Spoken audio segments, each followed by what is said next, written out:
Hi everyone, my name is Harp and welcome to my very first Q&A video. So the reason we're doing this Q&A today is because many of you have requested it. I don't know why. I always felt like the main benefit of me playing the harp is that you don't have to listen to me talk. But we're here, we're gonna do it, so keep your hands, arms, legs, and feet inside the vehicle at all times. If you get up, you might be decapitated. Yay, let's do it! So first of all, before we begin, just a few disclaimers. If I happen to mispronounce any of your names, really sorry about that. Feel free to correct me below. And if I also happen to mispronounce the names of any Final Fantasy characters, oh well. So the questions will be split up into 3 categories. Number 1, harp and music. Number 2, Final Fantasy and gaming. And number 3, miscellaneous. So if you suspect that any of these 3 categories will bore the living shit out of you, then please feel free to skip ahead. Okay, so the first question for harp and music is from Tiago. So what inspired you to pick up the harp? Okay, so this is a very long answer, but it basically begins with another instrument that's even more unique than the harp, which is the piano. So growing up, we had a piano in my house, and I don't really know why. Nobody in my family really plays instruments that much. Nobody's really like musically inclined, except my brother. He can play Highway to Hell on the guitar. It might be the only song he can play on the guitar. But anyway, so when I was 4 years old, we decided I would go take piano lessons. It was fun at first. And then when the piano teacher started trying to teach me how to read sheet music, it went amazingly catastrophic.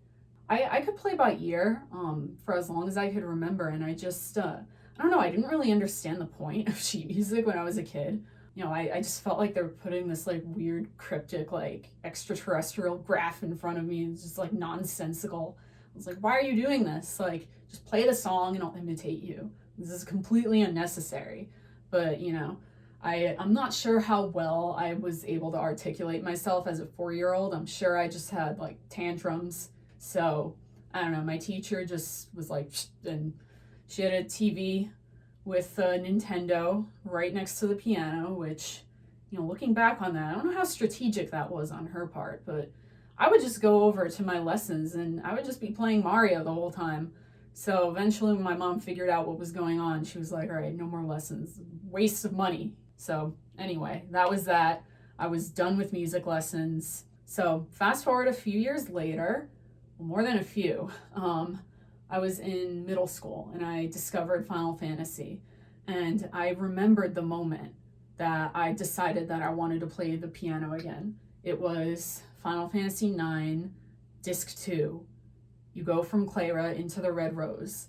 And that's when you first hear, General Beatrix's character theme, Roses of May, Loss of Me. I don't know, you know what it is. So anyway, I heard that song for the first time and I just remember like sitting there just completely entranced by it, and I wanted to hear it more and more.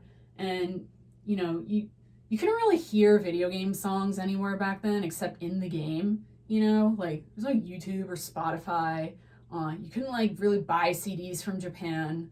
I mean, you kind of could, but like for like $50 for one CD, and you might not even have the right region for it. So anyway, the only way you could hear video game songs was to just have a save file in the game in that location. You could go back there and listen to it over and over, which I did. But that wasn't enough. So I just started going over to the piano and was like, da da da da da da da da. And I was like, okay, if I want to hear it over and over again, I'll just play it. Eventually, I don't know, I just kept doing this for a couple of years, and then I started to feel like, I want to do something like a little more organized, musically, if that makes sense. I want to go beyond just, messing around with stuff by ear. I want to, really do something where I'm learning more. So when I was 15, I decided I wanted to join the band in high school, which you kind of like don't do that. Most of those kids have been there since like, or they've been playing an instrument since like 4th or 5th grade. They can all read sheet music. Like they all know what they're doing.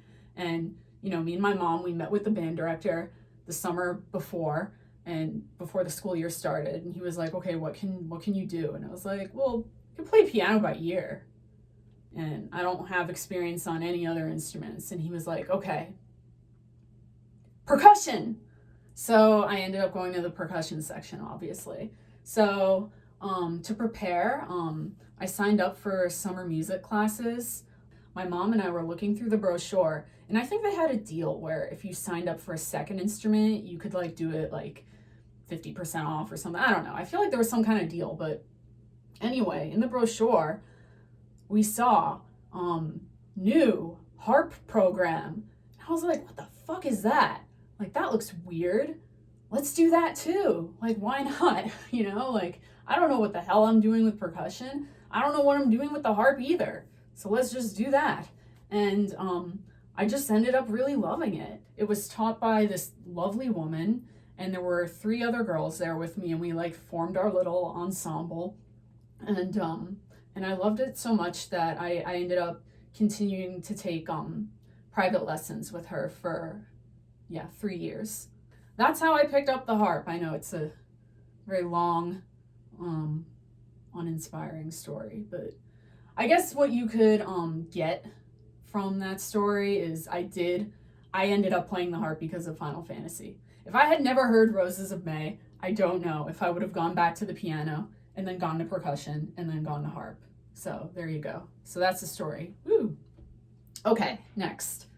So Gideon wants to know, when did you start playing the harp? Which, as I said, was when I was 15 years old. And Foos said, how long have you been playing the harp? This is an interesting question because, so I did start when I was 15, like I said, and I had lessons for 3 years, so from 15 to 17. But then I actually stopped for a really long time. And this is because, so this is actually very unusual. My school owned harps. Like my public high school had harps. Like this is like unheard of. I don't know why, but the music program, I guess, decided to use their extra funds they bought 1 concert grand harp and 4 lever harps, and also a bunch of like little beginner harps. So I never had to buy a harp. But this also means I never owned one. So once I graduated high school, like I was done. Like I didn't touch a harp for like 10 years. And then, I don't know, a couple of years ago, I kind of just randomly decided to get back into it. But then I didn't really start getting really serious about it until the pandemic. So how many years? I mean, I don't know. I would say 5, because, you know, the 3 in high school plus like the past 2 years of like playing religiously during the pandemic, if that makes sense. But yeah, I don't know, because there's like a huge like 10+ year gap in my harp years, so it's a tough question. Okay. Nicholas Probst wants to know, are you self-taught or do you have a teacher in regards to your harping? Okay, so as I mentioned, yeah, I did have a teacher when I was in high school. And then a few years ago, I did find another teacher because I actually contacted my first teacher to see if she could just keep teaching me again, but she couldn't due to health reasons. So I found a new teacher, and you know, at first we tried to do you know, like the standard stuff when you're trying to like get back into your skill set, which is like, you know, like the folk songs and classic songs on the harp. And I don't know, it was just very I just wasn't like having that much fun with it for some reason. I don't know why. And one day I decided, like, can I just like play the Game of Thrones song? And so I just came into my lesson and just played her like one of those songs and was like, what do you think? Like, does this sound like crap? And she was like, I think you should just arrange your own songs from now on. Like, let's just like forget about like all this like folk stuff and like whatever. She was just like, yeah, arrange your own stuff. I'm like, whoa, okay. If you're okay with this, I'm okay with it. So, yeah, I have a wonderful teacher because she's very unorthodox in that basically our lessons it's very informal. I'll tell her which song I'm working on. You know, it's usually a Final Fantasy song or something. And I just play out my ideas, and she'll like, you know, kind of correct my technique if there's like something weird about it. Or sometimes she gives some really helpful suggestions and input with arranging the songs. Oh yeah, one funny story about my teacher. I was working on the Final Fantasy X ending theme song, and I was telling her kind of the story of the song, like, for context. And you know how the song is kind of divided in three parts. You have the Hymn of the Faith, you have the Xanarkand part when Tidus is disappearing, and then you have the third part, which is when Yuna's like giving her speech to Spirit to like, ooh, let's like, get our shit together. So anyway, I was kind of explaining my mental process behind each part of the song to my teacher, and it was like at the very end of the Xanarkand part, and I played this like arpeggio, like going all the way up, and I told her this is when the hero is like disappearing and all that, blah blah blah. She was like, you should play it more softly because that's to show that the soul is leaving. And I was like, this woman gets me. She gets me. All right. Betulaphobe wants to know what motivated the acquisition of a new pedal harp. Okay, so yeah, I did have kind of a dinky old lever harp. Shouldn't say it's dinky. I mean, it was fine. It served its purpose. Yeah, that I actually purchased from my previous teacher, like dirt cheap, because she's just a really nice lady. But anyway, I just wasn't really satisfied with it anymore. I wanted more strings. I wanted more chromatic capabilities. And this was around the end of 2020. And, I'd always wanted a pedal harp, and I just felt like this is just like an impossible, like I could never own this. Like it's too expensive. I have no reason to like throw all my money at this. That was kind of how I always felt before, but I don't know, man. It was, and like I said, it was the end of 2020. I was like, you know what? The world is ending. I don't care. I don't care anymore. It's empty in my bank account. It's fine. Betulaphobe wants to know what factors make acquisition of new harps, like the one you got, especially difficult. Money. Definitely money. You can definitely help remedy that by getting a used harp that'll shave off a couple thousand at least. But yeah, definitely money. Although I think another thing, and this is very important, is overall knowledge of what to look for. I think that's actually really tough, especially for your first harp, because there's all these like mechanical aspects of the harp that you have to really be careful with. Like the condition of the soundboard and the pedals, and kind of making sure everything is working properly, and what are the signs of aging. Like the bass could like start to become like kind of disjointed. And then also with the board, I didn't realize with this harp, I got a soundboard with like all this like these metal brass eyelets on them, which can crack. So that'll be fun when that happens. I think the best thing to do when you want to buy a new harp is to have your teacher with you or some kind of harp expert. And if you can't do that, which I couldn't because I got mine in the pandemic, then you just hope for the best, man. And worst case scenario, I mean, you can always just sell it. So they're pretty easy to sell because like how many harps are out there? People think these grow on trees. Actually, they do. This is spruce. Matt Breslaw wants to know what made you want to start playing the harp. I kind of touched on that before.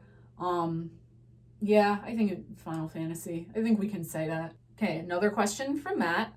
What is the first song you ever learned to play on the harp? I have no idea. I do not remember. I was 15. I don't know, man. It's all blur. Probably like hot cross buns or like something stupid. So, yeah. Matt also wants to know, what is your favorite song to play on the harp? Oh, Yuna's Determination from Final Fantasy X. That one's my favorite. I don't know why. It was never like my favorite song from the series, but I don't know, there's just something about playing that song that I find very relaxing. I would say Unrequited Love from Final Fantasy IX is a strong runner-up, but yeah, Yuna's Determination is my favorite to play. If I ever had a chance to play live somewhere, and if I had complete control over like what I was playing, I would just play Yuna's Determination like on loop for an hour. Very interesting show. All right, another question from Matt Breslaw. What brand type is your harp?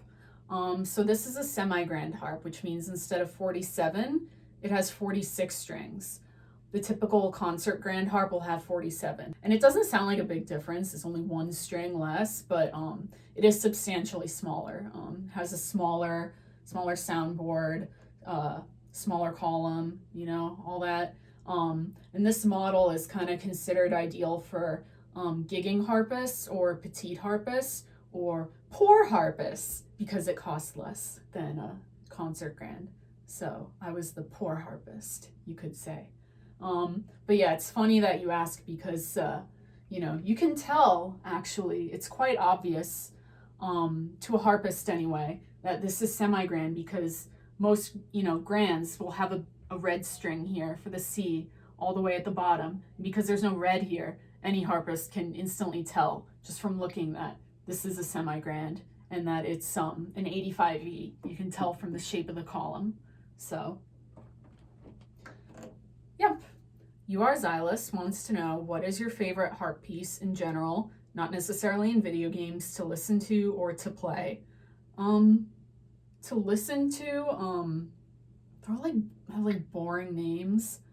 I can't remember. It's all like romance number blah blah blah. Yeah, I have to look it up.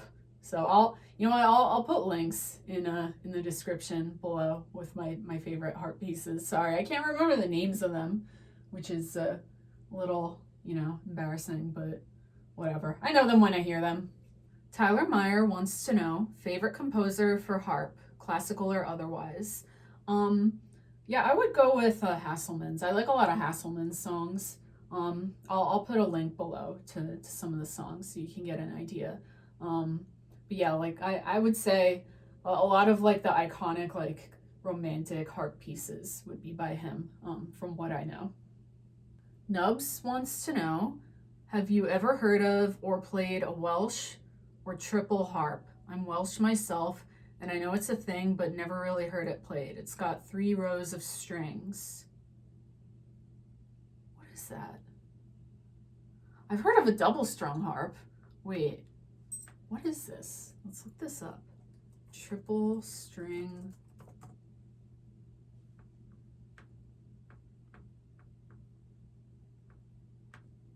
Ah! I don't want to play that. This is straight out of a horror movie. No! I've never played it. God, it looks so disorienting. No, I'm kind of kidding. I respect that. That's cool. God, it looks... The soundboard, it kind of looks like a pizza pie. There's just so much going on. All right. Mark Choi wants to know, on the harp side, what technique do you find the hardest to perform? Or if not any particular technique, what is the most difficult passage you've encountered as a harpist?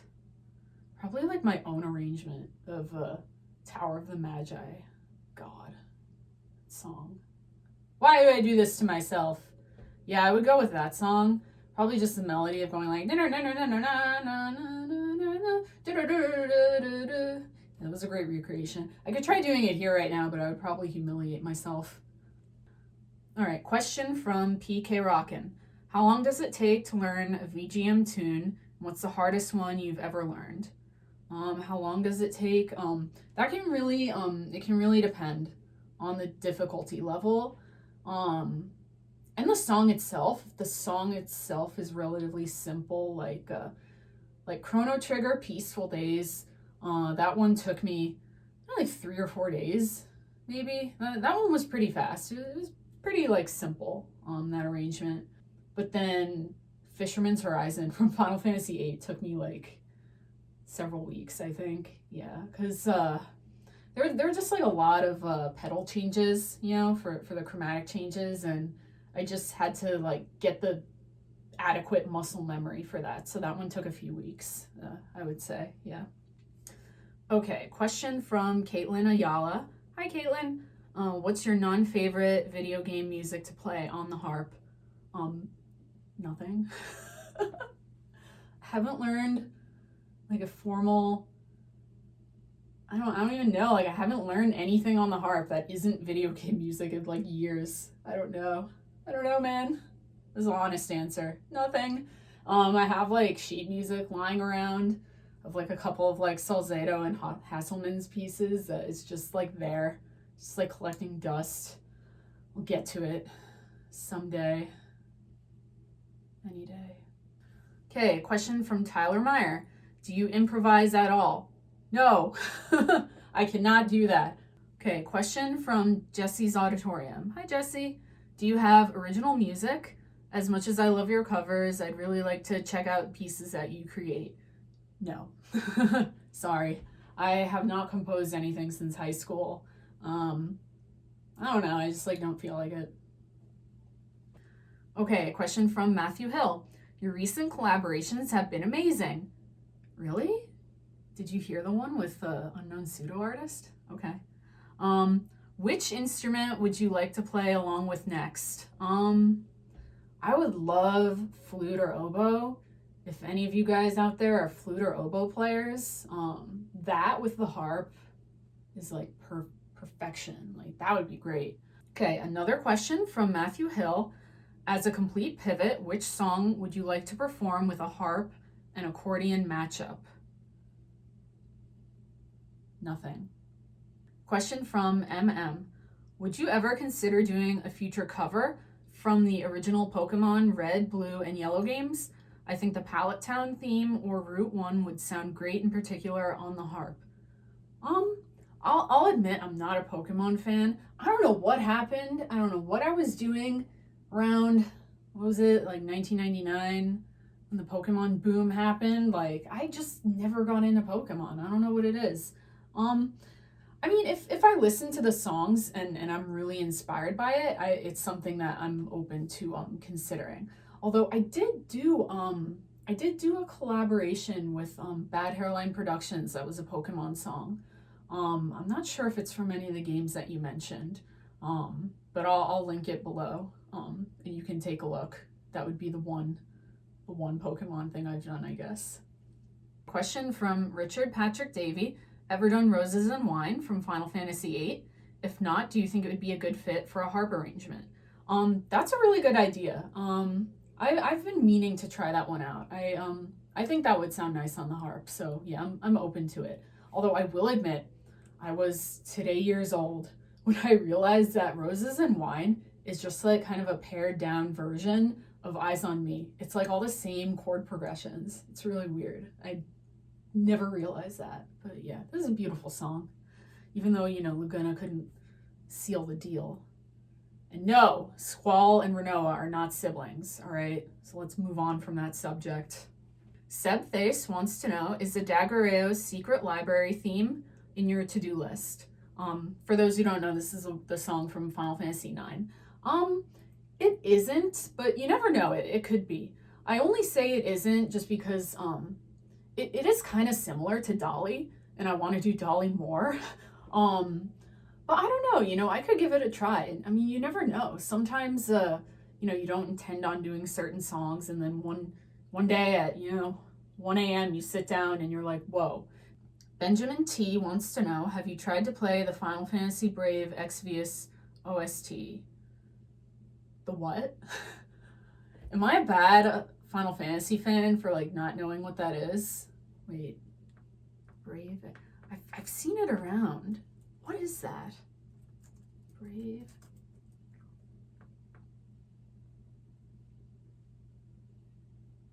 Oh, it's mobile. That's why I don't know it. Okay. Yeah. Okay. Well, the answer is no, obviously. Sorry, dude. I guess are there songs that are good from this? If there are, mention it in the comments below and I'll take a look. Jeremy Ang wants to know any Final Fantasy OST pieces or arrangements that you like that are nicely doable on a lever harp. That's a really good question. For those who don't know, the lever harp, in order to change the chromaticism of each note, you have to do it with like an individual lever at the top, whereas with the pedal harp, it's all connected to these like pins up here, and this can change the note to sharp, flat, natural at any time. So it's a lot easier to do chromatic songs on a pedal harp than a lever harp. Okay, so lever harp, which means, fewer key changes, fewer accidentals and all that. Off the top of my head, I think one of the best songs to do would be Rydia's theme, from Final Fantasy IV. It does have, a couple of accidentals in there, but you can do them on lever harp. So yeah, Rydia's theme. You could also do Lena's theme from 5, which is like a slower version of the main theme, which also does have accidentals, but again, they're like slower and like you can work them in there. Yeah, Terra's theme from 6. I've done that one before on lever harp. That one's quite doable on lever harp. Yeah, no accidentals. Oh yeah, from 7, I did do Interrupted by Fireworks. But I don't have sheet music, sorry. 8, you can do Eyes on Me. You can do Fragments of Memories. Oh yeah, there's another great harpist. Her name is Brana. I'll link her below. She plays the lever harp and she's done a bunch of Final Fantasy tunes, especially 8. I think she did those songs. So yeah, those are doable. From 9, you can do Roses of May, which I think she also did. Can you do Melodies of Life? Yeah, I think you can. Yeah, I think. From 10, you can do Sticky Dane. You can. There wasn't another harpist who did a great rendition of that on the lever harp. I'll put that below in the description too, so you can check it out. But yeah, that's a really good question. Question from Yuzuki Seo. Do you play any instruments other than harp? If so, would you ever use them in a video? Yeah, so I do play the piano. I mean, not like amazingly because I'm self-taught. I have used it before. I did it in a Kirby's Adventure song. I did a harp and piano duet. And I really like how it came out. I mean, the mixing was garbage, but the playing was okay, I think. I don't know. I don't know if I want to do harp and piano together again. I don't know. It's like a lot of extra work to like, set 2 different instruments up and like, I don't know.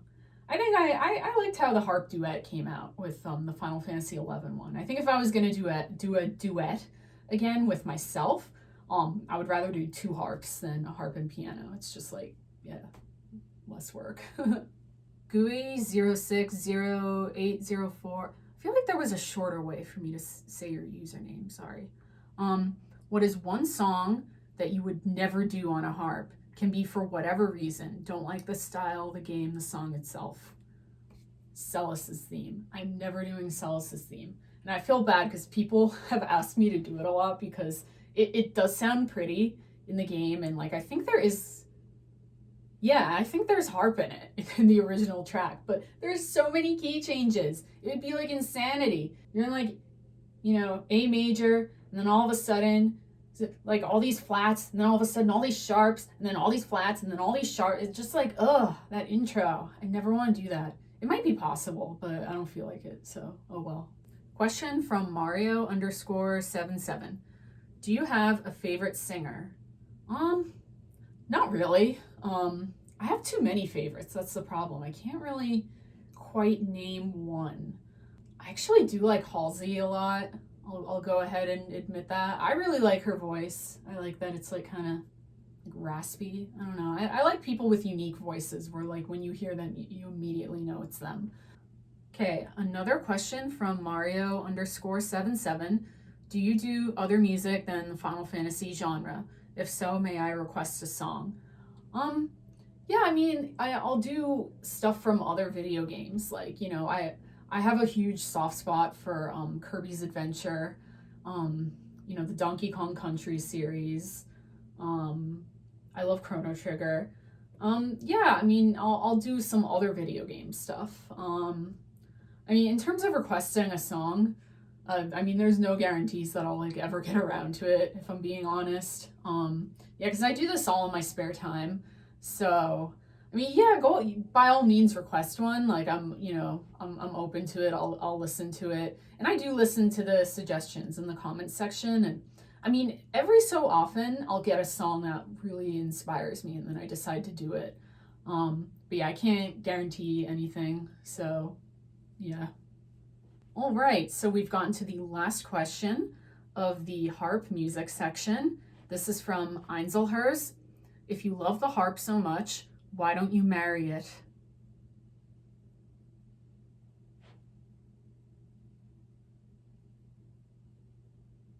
It's not battery operated. All right, so now we're moving on to the Final Fantasy and gaming section of the Q&A. So here we go. The first question is from NPC Blackheart, the visual musician. What got you into Final Fantasy, and when did you discover the franchise? So it was in middle school, and it was through my cousin. I went over her house on Christmas, and she got Final Fantasy IX for Christmas, and I was watching her play it, and I had never played an RPG before, and I was like, what is going on? Like, why is there so much dialogue and story? Like, what is this? Like, the most story I had seen in a game was like, I don't know, Spyro Ripto's Rage. He's trying to stop Ripto from something. I don't know. So, I don't know. I was just like, kind of like fascinated and like also weirded out by it because, like, you know, there was just so much going on. So, you know, we played through the beginning of Final Fantasy IX together. And, like, you know, what is happening as I'm watching her play it? Like, you know, you have Queen Braun was a sight to behold. That was for sure. And, you know, Vivi is tripping all over everything. And there's, like, a monster catching everyone. And, you know, Steiner is cuddling a doll in the Prima Vista. I mean, there was a lot to unpack. And I don't know, I just couldn't get it out of my head. So I want to say like a month or two later, so I was doing one of those like market research things. Did anyone ever get calls for those when you were a kid where like you would go to this like market research place and they would have like a group of kids sitting around and there's some kind of topic and you know there's like adults like behind the mirror that are listening to what you say and then they pay you for being there. Like I think I did one for kids magazines. And then around this same exact time, I got called to do one for hair. I don't know how. Like, I don't know how they knew what I looked like. This is like before Google. But anyway, so I was doing some market research workshop. And then afterwards, I got paid, I don't know, like $50 or something for it. And my mom's like, all right, what do you want to do with, you know, your hard-earned cash? What are we going to do? And I was like, let's go to GameStop. And so I bought Final Fantasy IX off my hard-earned cash. Just sitting around talking about hair. I don't know what they even learned from that discussion, to be honest, but the important thing is that their money let me buy Final Fantasy, so here we are. And I've been into it ever since. The next question is from LTP Projects. Do you have an all-time favorite Final Fantasy character? If you can't choose one, your favorite 3 will work. God, it's such a hard question, man. Let's go with 3. So I really like Squall, okay? All right, I know that, you know, I think he's been misinterpreted by a lot of people as like, you know, angsty, emo teenager who's just like antisocial and complains a lot. But I don't know, I found him actually very refreshing because like, you know, he's not your typical hero character. You know, most of them were, you know, more outgoing or bright or assertive even. And I don't know, just he was just very standoffish to the point where it was comical. Like it was just very entertaining. I don't know, I really enjoyed like the contradictions between like what was going on in front of him and then his like inner dialogue where he's just like pissed off all the time. I really enjoyed that, but you know, I also enjoy his growth. I'm very big on like character growth. You know, I love seeing characters evolve throughout the course of the game. And I think Squall has the most evolution out of any of the main characters, I would say. You know, going from, you know, like I said, the very like aloof, like people don't matter to me. I'm just going to do my own thing. I'm going to be solitary. And, you know, that's the thing. He wasn't like, you know, angsty. He was dealing with like deep-seated child abandonment issues, which like I think we can like cut him some slack there, you know. But yeah, going from that to being like a full-on leader, and that's a big deal. That's a big change. So I enjoyed seeing his evolution. So I really like Squall. Okay, a second character. I'm gonna go with I'm gonna go with Garnet from 9. Another one where there was a lot of evolution, you know, going from this like very, you know, prim princess type. And, you know, I didn't really like her that much the first time I played the game because I thought like, oh God, she's like so girly, you know? I like tomboy girls that like, you know, go out and do stuff and are different. But like, you know, that's one of her strengths is, you know, just kind of being who she is and, you know, learning about the world. It's part of who she is. She's very curious. She's very academic. You know, she had read about all these different places in books and then she finally gets to go to them. So that was like cool to see about her and how like different she was, like how she wasn't afraid of an oglop or like, you know, she was talking funny and Zidane had to like correct her and be like, you know, talk more like a bumpkin. But I would say my personal favorite thing about her is her strength, but also kind of the realism. Or I don't know if that's a good way to put it, but like, you know how like certain, you know, fictional characters have so much done to them? You're like, these people legit need therapy. Like, how are they going on with their lives? Like, everything's fine. When you think about, you know, Garnet, you know, her mother starting a war. Her mother drains power out of her. Her mother uses that power to murder thousands and thousands of people. And then her mother, after she is hell-bent on saving her, her mother dies. And then she realizes, oh wait, that wasn't my mother. My real parents are also dead. And then now it's time for me to be queen. Oh wait, the whole kingdom is destroyed. Oops. So, and then she finally just goes silent. And I remember, you know, playing this as a girl and being like, God, what a little bitch. Like, God, she's just quiet. Like, come on, man. Like, do something about your life. But like, no, I feel like that, everything I just described, that level of trauma, like really had to, you know, manifest itself in a way that, you know, was kind of true to her character. And I guess that showed her growth because eventually she's able to like get herself up out of it and it takes a while. And I don't know, I just really, like I said, appreciated the realism of that and seeing how far she came. And I feel like that's something that a lot of people can find, I don't know, that they can like see themselves in that, in like, you know, just shutting down, but then kind of rebooting yourself and getting back up. I really love that message about her and her character. And I love that despite everything that happens, you know, she still becomes queen anyway, so. All right, my third favorite character.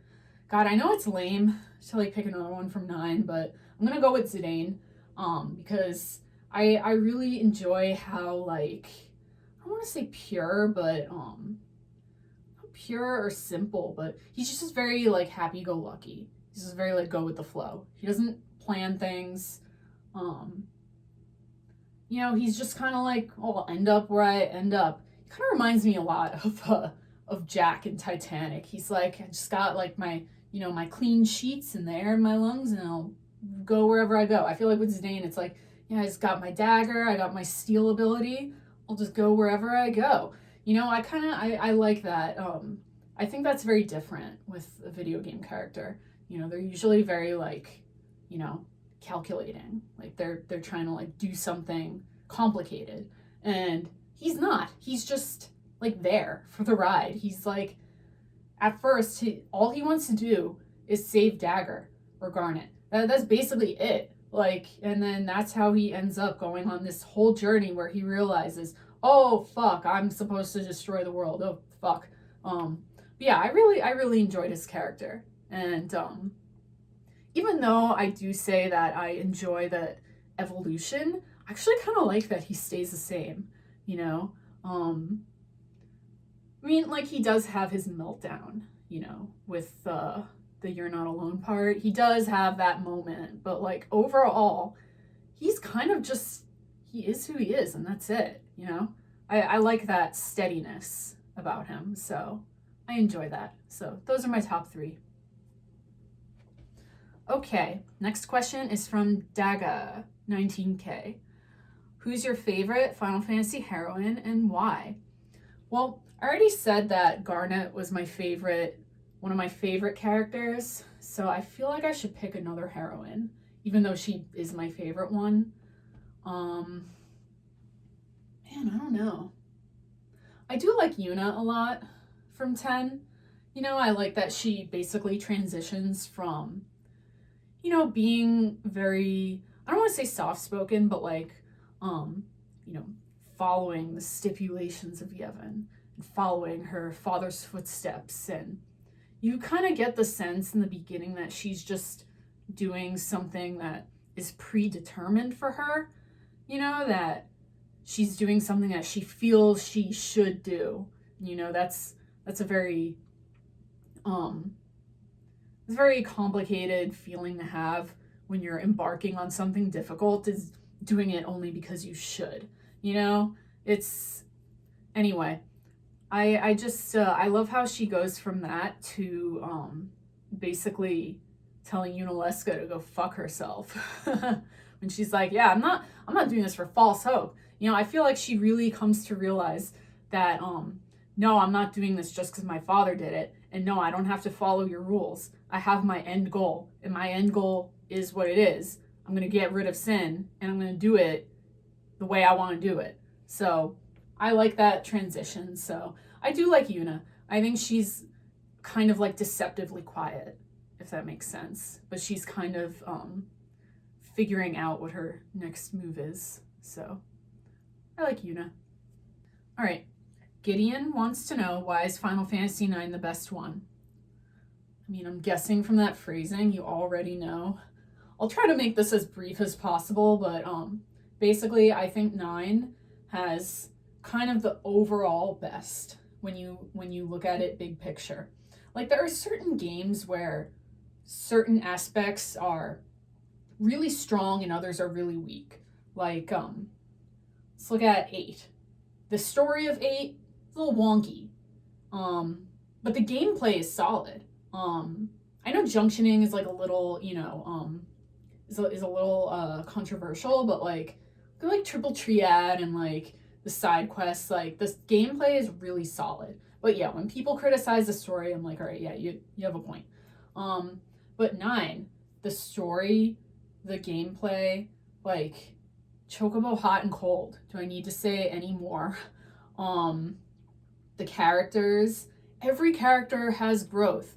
And I know I did mention that, Zidane kind of like stays the same, like, he is who he is, but like, I think he does have like a lot of depth to him to begin with. So his growth is kind of figuring out like where he came from, and that he still wants the same thing despite all of that. So, but anyway, yeah, even Kuina, who's comedic relief, who is just there to like steal pickles and like jump into a river, like even Kuina has growth where they're like, yeah, there's more to life than, just delicious food. It's also about the feeling of love that you put into making the food. I'm like, what? Kuina's deep, okay? Like, just, it's like all around just a really solid game. Yeah, I'm not gonna ramble on about it too much because this video would never end. So let's move on. Batulaphobe wants to know, if someone who has never played an RPG before asked you which FF game they should play to get introduced to the franchise, which one would you recommend? I would say 4. I think 4 is a really good one to start with. I feel like it kind of encompasses like the building blocks of like what Final Fantasy is, which is very large scale story, like a very like epic story with all these different characters who have something unique about them that, I mean, like for the most part, like kind of have their own path that really fascinates you. Like Cecil going from Dark Knight to Paladin, Kain and his betrayal, Rydia and the world of the Eidolons. Don't get me started on Palom Emporum. I don't want to talk about it, okay? This is a happy video. But anyway, yeah, they all have kind of their unique quirks, and it's just like a really it's a solid story, solid game overall. And the gameplay is not too complicated. Each character has their own, job class, and they just, progress into it. And I think that's better to start with than to go straight into 5, 7, or 8, where everybody is customizable. Because I think that's kind of overwhelming at first. I think it's better to start with a game with characters that have set abilities, and then you kind of go forward. So yeah, I go with 4. Do that one first. Daniel Falsafi wants to know, which FF game do you recommend for people who haven't played one, and which order should I play the series? Okay, yeah, so like I said, I would play 4 first. Which order? It does not matter. They're all completely separate. The only time it would matter would be if they're spin-offs. Like you would play 10 before 10-2. Or you should play 7 before you play Crisis Core. Not everybody does that. Then, it's a little anticlimactic when you find out the secret, in 7, and it's not a secret because you already played Crisis Core. But yeah, the order really doesn't matter. Mark Choi wants to know, which character from all the Final Fantasy series do you resemble the most, and why? Resemble. Do you mean physically? Because I don't think anybody has hair as curly as mine. And, for a long time, I thought that was because curly hair was ugly, because I never saw it in games or anime or, like, anything. And then I realized, it's just, like, harder to draw. It's just, like, harder to animate. So, who do I resemble? I don't look like anybody. But in terms of character, I have been told before that I'm a lot like Lulu. I don't know if that's a compliment. Take with that what you will. All right, Mark Choi also wants to know, which character would you want to be and why? God, I want to be Rydia because she just looks so cool. That's a terrible reason, though. I don't know. My favorite color is green. I just want to be Rydia because she's green. I need like a deeper reason, man. I don't know. My answer is Rydia. All right, questions from Rof Music. Hi, Rof. All right, what Final Fantasies had your favorite integration of summons, aeons, or eidolons into the story? I like, I'm tempted to say 9 just because the lore was really fascinating with the summoner tribe disappearing and all that, but I'm gonna go ahead and say 10. I think 10 was kind of the fact that you could control them during battle and they had their own like unique sets of abilities. That was really fun. I feel like 10 is the game where you enjoy summoning the most. Okay, another question from Rof Music. Why is Triple Triad better than Tetramaster? I mean, why? Just is. God. What isn't better about Triple Triad than Tetramaster? Like literally every aspect of it. Where do I begin with Tetramaster? Listen, I love Final Fantasy IX, and I've said this often. The only bad thing about 9 is Tetramaster. Like, it's so bad. You get into these, like, card battles, and, the 2 scores pop up, and the one with the higher score is supposed to win, right? Like, it has more points left over? I don't get it. And then the one with the higher score keeps losing. There's, like, some, like, unseen number that I don't understand. Like, I just don't get it. And, I don't know. It's fine. You don't get anything from the cards anyway. You just got to beat that one tournament on disc 3 so you can get a rebirth ring. And then after that, there's no benefit to getting cards. Like, yeah, you can increase your, your treasure hunting ranking or whatever by having more cards, but you could do that in other ways. You could get other key items. You can easily ignore the cards. You don't get anything from them. Triple Triad, you get stuff. You mod the cards and you get all the rare items that you need for spells, junctioning, weapons upgrading, items to use in battle. It's so useful and it's fun and it makes sense. Like, if there's a card that's an 8 and a card that's a 9, the 9 wins. Like, duh. It's just very self-explanatory. And there are certain rules, though, that are annoying. Like, I still, like, same wall. Ugh. But you just, you banish them. It's fine. Whatever. Okay, another question from Rof Music. What are some of your favorite endgame parties that mesh together great or just break the game? Ooh, break the game. Well, on that subject, I'm currently replaying Final Fantasy X, Break the Game, Titus, Riku, Waka. Those three. That's all you need. That breaks the game. It's funny because like throughout the game, if you kind of just play it normally, like Lulu and Auron are like super OP. But then once you start stat maxing, you realize how terrible they are. But yeah, Titus, Waka, Riku, they all have the best overdrives. They're the only ones that matter. So those three. Final Fantasy IX. I like Zidane, Garnet, Freya, Kuina. That's like a broken party if you know how to use them for a number of reasons. Cause like, all right, Zidane has a really good trance and he can steal shit. Freya can do Dragon's Quest. Dragon's Crest. And that damage is just flat, no matter what, even if she's mini. That's important for Ozma. So Freya is your best attacker by far. Kuina, Angel Snack, heals status ailments, which you need for 9 because there's no ribbon for status ailments. I mean, there's a ribbon, but it's like a shitty ribbon, so different ribbon. And then Dagger, because she can summon Arc. You have Arc boosted. Just like sit there and like enjoy a cocktail while your entire party is healed from auto regen. Beautiful. So that party's broken. So for 8, obviously Squall, because he has a great limit. Rinoa. Oh, Rinoa, Meteor Wing. Rinoa, that's all you need. All right, next. 7, Cloud, duh. Yuffie, she is the best final weapon because the damage inflicted corresponds with the level of the enemy. So if the enemy is at a high level, she'll do like a shitload of damage. So Yuffie, duh. Who's the third one?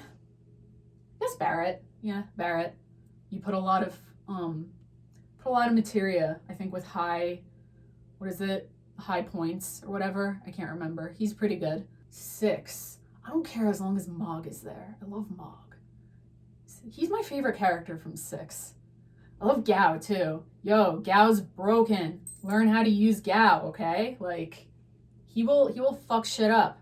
I killed Kefka with Cat Scratch in my last playthrough, and I feel great about it, alright? Terra is one of the best magic casters, so that goes without saying. Oh, Edgar. Edgar is broken. He is broken as fuck, man. He's so good. 5? Oh, 5. It doesn't really matter. Well, okay. Job class. Oh, Bear. All right, get Bear. And then you master, what is it? Ranger, Ninja, Mystic Knight. And then you do like the two-handed, what is that attack? I don't know. All the Final Fantasy V people know what I'm talking about. You do this like consecutive attack where you just like fuck everything up. It's a great combination. All right, 4, obviously, Cecil, Rosa, Kane, Rydia, Edge. Done. All right, question from Reynaldi. Oh, this is controversial. I'm a little scared to answer this. Cloud and Tifa or Cloud and Aerith? All right. Don't kill me, but Cloud and Tifa. You know why? Aerith is dead, guys, all right? She's dead, all right? It's done, all right? It's not happening between them. But no, I even in the context of the story, I've always been more of a fan of Cloud and Tifa because she knew him, when they were kids growing up. There's like a lot of backstory there that I quite think, gives their relationship some, deepness to it. Like, the fact that, remember she was like going after her mother or something in the mountains. I can't remember. She wanted to find her. I don't know. And then Tifa got hurt and then Cloud went after her to try and help her. And then also, when he came back to the village and he saved Tifa's life again, although she didn't quite know it because he was like a Shinra soldier.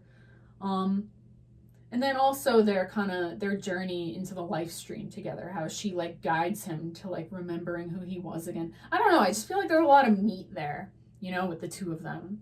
There's a lot of I don't know, just a lot of connection. You know, in terms of like Cloud and Aerith, like I do see, I mean, I see the appeal there, but I feel like, you know, he just reminds her of Zach. And also it's a thing of convenience, you know, because like you know, she's in like a really tough situation and there he is. And I don't know. I'm more of a Cloud and Tifa shipper. What can I tell you? It is what it is. So, and Aerith's dead. So let's move on. Next question from Petort. If you had to choose between Tifa and Aerith, why would you choose Tifa? I mean, we kind of discussed this, but it's because Tifa's alive. That's why. Question from John Dow. What did Lulu ever see in Waka? Well, I mean, again, Chapu's dead, so I think people generally like people that are alive.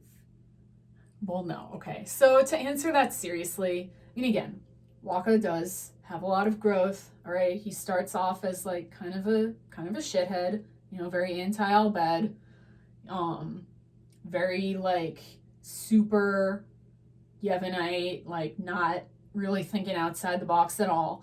And it's easy to call him a bigot for this, which, you know, yeah. But yeah, I mean, think about the situation they're in. Almost every belief he has is reinforced by what has happened, which is his brother, you know, marching off to go beat Sin with a machina, and then he dies. So, I mean, you know, that's some traumatizing stuff. But I think, you know, meeting Riku really challenges him and, you know, causes him to really rethink, you know, the beliefs that he's held. What does Lulu see in him? I don't know, man. I don't know. I guess maturity? He seems like a nice guy. I don't know, man. He's not my type. Let's move on. Okay. Calm Down FGC Replays asks, best dad and worst dad in Final Fantasy. This is hard because most of the dads are dead. Like most Final Fantasy characters either don't have parents, or when they do have parents, they die quickly. Man, dads, you know, you can't really talk about Laguna from 8 because like he doesn't even know he's a dad. So, I mean, he seems like a great dad to Eleni, you know, like an adoptive father. No, you know what? I'm gonna say Cecil's dad because he left them the lunar whale. That's a good dad, all right? An inheritance. Okay, let's go with that one. Worst dad. Come on.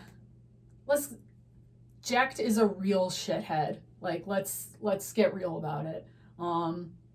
Like, okay, Titus's mother was also a shithead. And the two of them were in shithead heaven, shithead paradise together. Like, they have a little child to take care of, and you got one dad going, I'm the best. You suck. You'll never amount to anything because I'm better than you. Let me have a drink.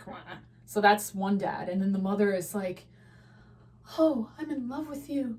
Oh, Jecht, I'm just going to be with you and ignore my child. You know, they were both the worst. God. This is why I sympathize with Titus so much, you know? And I do understand that that Jecht definitely redeems himself. Like 100% when you see the journey he went on with Braska. I think he kind of overcomes a lot of that, you know, selfishness and elitism that he feels in terms of like being such a great athlete. You know, he realizes that there are more important things out there, and becomes a better person. So even though I'm saying he's the worst dad, he does redeem himself. That's for sure. Can we also say Garland is a dad of Kuja? Because he's also a shitty dad. Man, there's a lot of shitty dads. This is tough. Anyway, let's move on. Another question from Comdow. Whose outfit makes less sense, Kuja or Tifa? This is easy. The answer is Tifa. All right, bear with me. So Tifa, I mean, she's got to like move. She's a martial artist. She has to like kick things. And she's wearing a mini skirt. It's like, let's put on the least sensical garment for like combat. It's really a mini skirt. Like, I mean, like, if you want to give her something sexy, like, I feel like booty shorts would have made more sense, or leggings.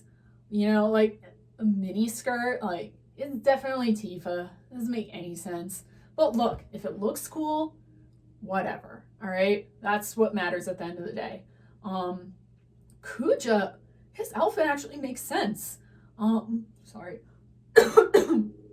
Yeah, so he has these like long sleeves, and his like stomach is exposed. I actually kind of dig that because the long sleeves look very like a wizard, like very magician vibes, and the stomach being exposed kind of shows that he's someone with great magical power. He's like not even worried about like a sword coming at him. Like he's not wearing armor or anything. He's not like all like decked out like Steiner. He looks very powerful, and he's got that long like not cape. I don't know what it is. He has like a long thing in the back to cover his tail. So Kuja's outfit, it makes sense, all right? Just saying. Next question from Comdow. Rank the following: chocobos, moogles, tonberries. What kind of ranking is this? What the hell are tonberries doing here, dude? Like, obviously they're on the bottom because they're terrifying, all right? Like, is it every game when you see them? When they come out at first, they go, they make that like creepy laugh. On the bottom. Next would be chocobos. They are adorable and they let you ride them. That's like all they do, so I don't really know what to say. And then of course, at the very, very top are moogles because they are amazing, okay? Like, I know they're not necessarily prominent in every single game, but the two obviously that come up in my mind are 6 and 9, because in 6 you have this like whole Moogle colony led by Mog that like, don't they help you defeat Kefka? Like think about this for a moment. Moogles. Kefka was defied by a Moogle colony. It's awesome, all right? And I also just really love Mog. I just like get a real kick out of him like doing his little dances. And it's annoying that the success rate is so low, because when he is successful, he just like fucks everyone up. He's so good. I love Mog. And then the Moogles in 9 are also fantastic. I mean, they let you save and they let you heal, so already you like them. And the fact that they all have their own personalities, and if you pay attention to the letters you're reading in Mognet, there are these like complex love triangles going on among Moogles, and like Moogles with like body image problems like Artemision. There's so much to unpack there. They're really fascinating. And oh yeah, and the Mog from 9, who who that turns out to be. That was such a great scene when the Moogle just comes out of Eiko and Kuja is like, this little Moogle is defying me, like, and then it's actually a fucking summon beast, and you're like, oh fuck. But yeah, that was Moogles number 1. They're the best. Yay. Okay, the next question from Fordrew House. I humbly request a full review of our hero Steiner, because he deserves all of our appreciation. Heart emoji. I agree. Steiner, Wago wishes he was Steiner. Let's put it that way, right? They both start off very like annoying, close-minded, like at odds with like refusing to believe kind of what's going on in the story. But Steiner is better because, first of all, he's funny. He's actually comedic relief. Just like, I remember, I mentioned this earlier, but remember the scene in the Prima Vista where he's like, he finds Cinna's garnet doll. He's like, how dare they make such an ugly doll in the image of the princess? And then he's like, it's like with the doll anyway. He's so funny. But anyway, if we talk about growth, which I love to talk about with characters, let's think about this for a minute. He goes from completely distrusting Zidane, because he's a lowly thief,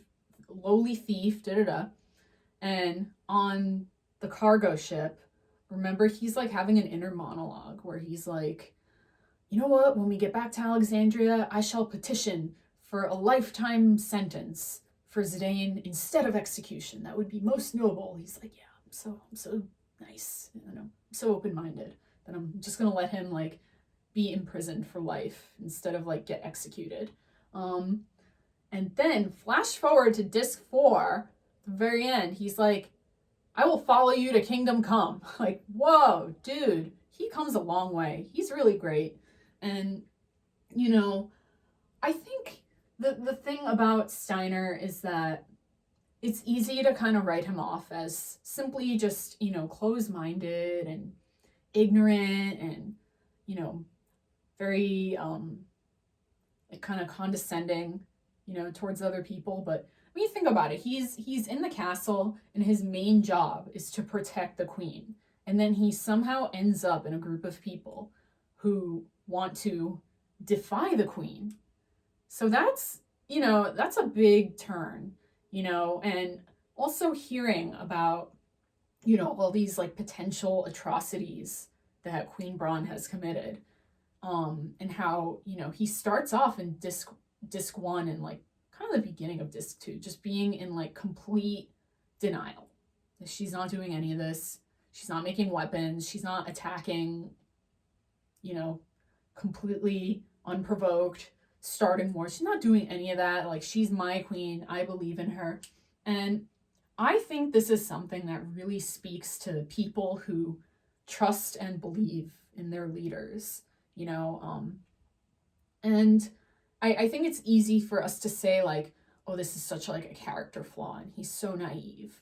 But, you know, I think this is something that we all need to be aware of, is when you trusting in a higher power too much, you know? So you don't really know what they're up to. They're, at the end of the day, they're just a person. So, you know, I think Steiner's experiences teach him to think for himself. And that's kind of the lesson there. And, you know, that moment when he chooses to stay behind in the castle to let Zidane and Garnet and Levy go free was really kind of I think the pinnacle of his path towards, you know, becoming a much more self-sufficient person that just doesn't need to be like ordered around to know the right thing. He learns how to like look within himself for the right thing. So yeah, Steiner's a really great character. And I mean, him and Master Vivi, they're the greatest ship, all right? Like, magic sword, that's such a great moment. Anyway, love Steiner. Good for him. Glad he gets Beatrix. Okay, next question from Adrew. Hi, Adrew. I have bestowed upon you the power to create the world, themes, gameplay, main weapon design, and main protagonist name in Final Fantasy XVII. What is your hypothetical ideal FF, and what fantasy setting would you like to see tackled next? God, that is such a hard question. I want turn-based back. I'm so old, guys. God. I don't know. You know? I don't think Final Fantasy is like that necessarily defined by like, you know, the story or that they're all very different, which is what is great about them. There are some that are more, you know, traditional high fantasy, others that are like steampunk, and then others that are modern sci-fi. You know, I love all of those. I'm okay with all of them. I just miss turn-based. I don't know what to say. I'm such a dinosaur. Just want them to, you know, they never will. They're not gonna do it. It's fine. We'll just keep playing the old ones over and over again. Okay, next question from Rofe Music. Besides Squaresoft stuff, are there any other games whose soundtracks you feel deserve more attention? Well, the soundtrack that I feel deserves more attention, it is a Square one, but it's I Am Setsuna, which, that game, man, I can't remember the last time I've been more disappointed in life. God, maybe when like toilet paper ran out in 2020, that was very disappointing. But other than that, the ending of I Am Setsuna, that was very disappointing. You know, whatever. Let's not talk about that. The point is the soundtrack is just like really amazing of I Am Setsuna. It's almost all piano, which could easily be boring, and it's not. They capture so many different moods, feelings, locations. It's really fantastic. It's a great soundtrack. I would love to do a harp cover sometime from the game. But you know, it's hard because I'm just so mad. I'm so mad at how the game ended. I'm so mad. Let's move on. Ugh. Okay, next question is from Peach Booty. Love your username.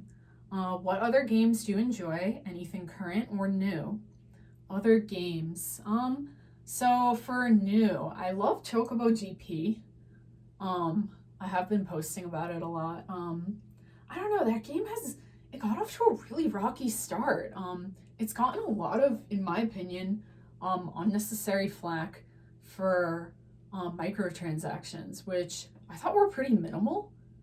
Like, you could get most of the rewards, like, you know, extra characters or whatever, just from playing it. You really didn't need to. I just bought the game and that was it. I haven't spent an additional dime on anything after that. So I've had a lot of fun with it. Let me just tell you, listen, this game, one of the optional characters or extra characters you can get is Cactuar. And you know what his car is? Nothing. He just runs. It's so fucking awesome, all right? So I love Chocobo GP. I mean, obviously, for those who don't know, it's like Mario Kart, but the Final Fantasy version. And it's better than Mario Kart. Shh. All right, last question. Also from Peach Booty. Favorite video game characters? Ooh. All right, so I'm assuming you mean not Final Fantasy. So definitely Kirby. I mean, how can you not love Kirby? Kirby is like the embodiment, am I saying that right? Of cuteness. He's just like cuteness epitomized. What is cuter on this earth than Kirby? He's pink. He's a blob. He has like cute little shiny eyes, and he can get a hat when he eats things. Like, he's just so adorable. And you know what's funny though is, so my very first Kirby game was Kirby's Adventure.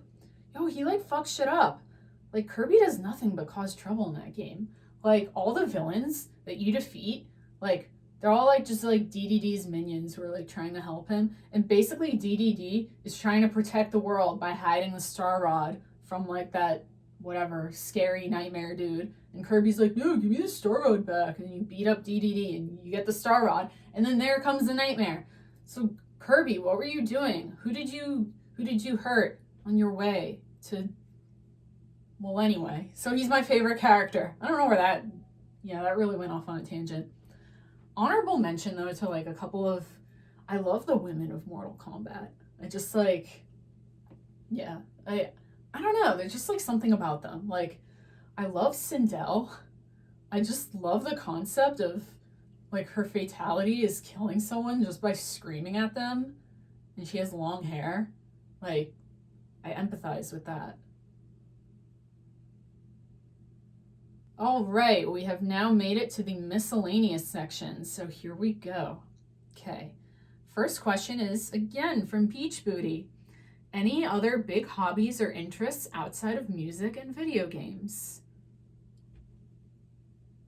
I feel like, you ever see the movie Pleasantville when Reese Witherspoon's character asks, what's outside of Pleasantville? And everyone is like, that's kind of how I feel when you're like, what about something that's not music or video games? I'm like, what? No, but I used to write, like creative writing, like short stories and stuff. I used to do that a lot. I like to write things that are funny, because that's my favorite thing to read. So, you put out there what you want. I lived in Japan for a couple of years, so I used to like to, I don't know, write about like bizarre things that happened there, that kind of thing. But yeah, I'd say writing. I used to weightlift, which I'm not doing right now. Yeah, I like doing that. But yeah, that's pretty much it. Rof Music wants to know, since it's important enough for Final Fantasy manuals, what's your blood type? Haha. So, blood type is kind of like horoscopes in Japan. That's like how people determine your personality. Like, nobody asks you what's your sign, they ask you what's your blood type. So, my blood type is O, the universal type, which I guess apparently is a very like easygoing personality. And when I told, when I was living in Japan, when I told people I was O, they were always like, "Oh, what? You're O? I thought you were A." And apparently A is the type with like a stick up their ass. And I'm like, great, this is the impression of me. Great. All right, the next question is from Unknown Pseudo Artist. How much is 4 plus 4? It is the number of the Final Fantasy game with the best mini game. Daga19K wants to know, okay, I'll be the one to ask the forbidden question. How old are you? Oh, okay, that's not so bad. Yeah, I'm in my 30s. Yeah, you can kind of tell from the games that I'm picking, so. Okay, the next question is from Melrose Dowdy. Which god did you make a 10-cow sacrifice to in order to get such awesome hair? The god of genetics. Chronic Mids also wants to know, your hair is gorgeous. Oh, thanks. What's your secret?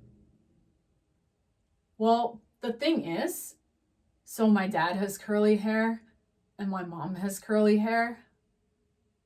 And so I have curly hair. And that's, the way the cookie crumbles. Question from Jesse's Auditorium.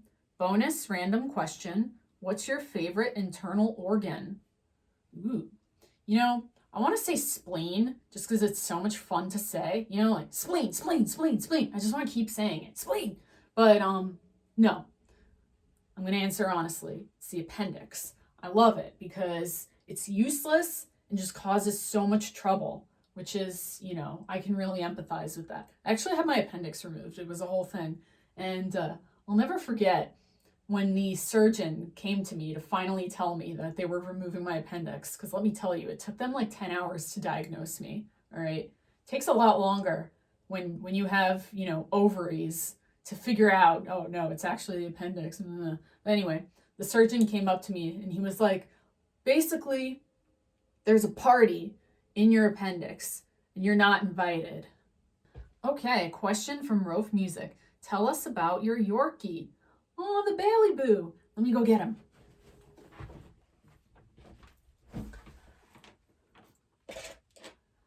Okay, here we are.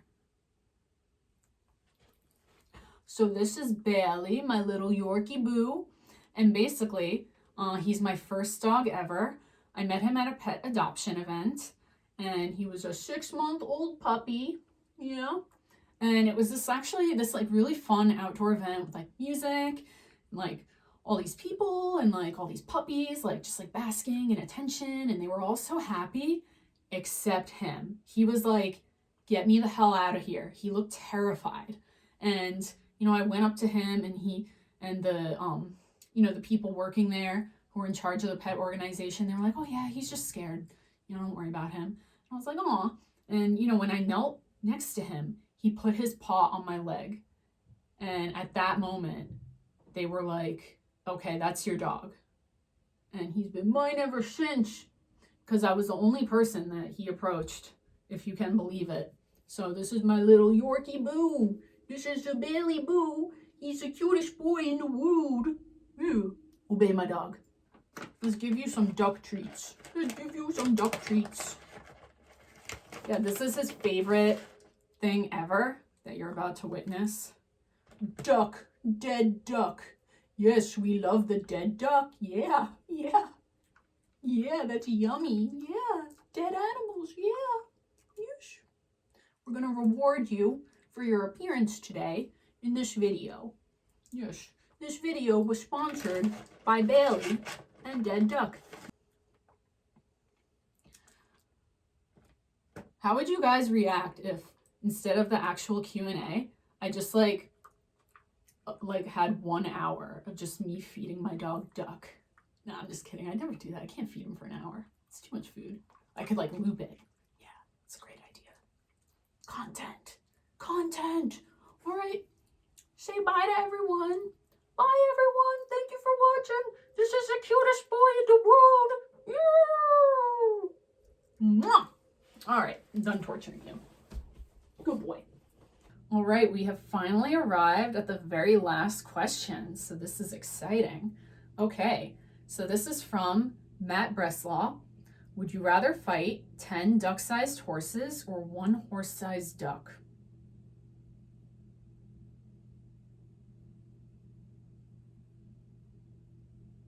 Well, okay. Is it me, like, and my capabilities? Because then I would definitely just go with the 10 duck-sized horses because I'm bigger than them. It'd be easy. I could just like punt them like a soccer ball, right? Like a duck is, yeah, it's like a soccer ball. You know, it's the same size. I just go out there and be like, goal, yay! So, you know, I think I could make that work. Ooh. Or, you know, that little sweet little dog you just saw? I could just unleash him on them and they would be done in like 2 seconds. He would live for that, man. However, if we were fighting in a video game, I would want the 1 horse-sized duck so that I could save MP. All right, we have made it to the end of the Q&A video. We have survived. I don't know how. I mean, maybe not. Maybe I'm dead and I don't know it. I don't know. Maybe I just was never sent to the far plane or my soul never reached the crystal. I don't know, but anyway, it's over. Yay! So have a great rest of whatever, I don't know, your day, your night. God, I hate this.